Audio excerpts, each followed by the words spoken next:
زینتت را آشکار نکن. ما گفتیم که زن زیباست، همین زیباییت آشکار نکن. حالا چی زیبایی فطری باشه چی کسبی باشه، هر دوتایش ظاهر نکن. این گپ الله هست. بعد چی میگیم؟ یک بار با صدای بلند بگوین سمعنا و اطعنا. بلند نشد، بلند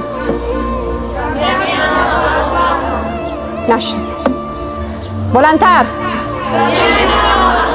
شنیدیم و اطاعت کردیم پروردگارا.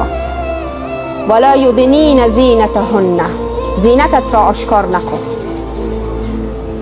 ای به خیرت است بنده ما، ای به نفعت است، ای به فایده تو هست. من میدانم و تو نمیدانی. و اینجا ما میگیم که شنیدیم و اطاعت کردیم. یا رب تو میدانی و ما نمیدانیم.